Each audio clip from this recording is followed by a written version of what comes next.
Evo! Jebiješ mi matera ko ovdje i jedna mina ima. Evo gledaj. Evo.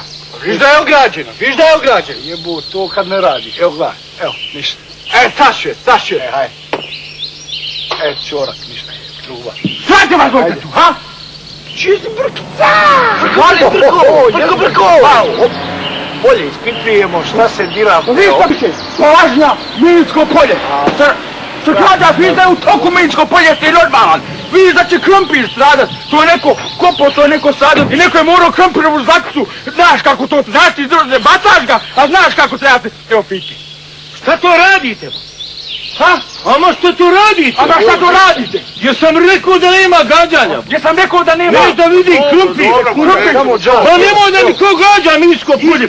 Minsko polje. Ama za pol sata ako vas vidim ovdje uhapsit će vas ba. Treba bolan. Gazda. Šta je? Jesi bio sinoć ovdje, ha? Gdje? Ovdje, pa znaš šta je bilo? Mrak. Ušla je riba, goli glava. Kakva riba ba, bježi odavde. Fiku. Hej, šta ćemo za one pare? Ove sedmice.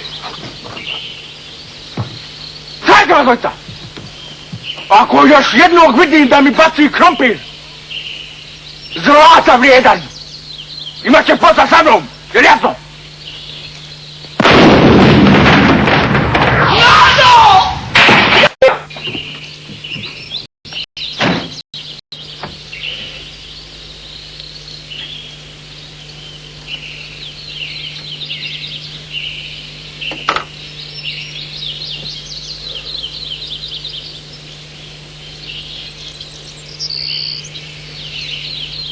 Alo, šta je?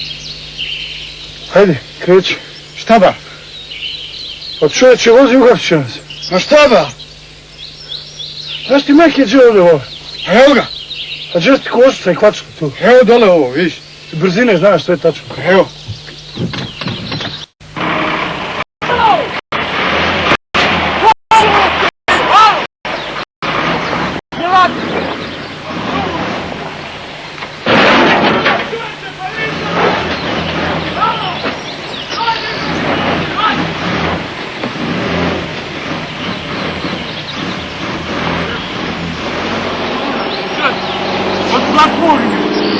Što uradim? Često s platformi? Sunce. Pa to nema saobraćajne kulture. Mrve jedne.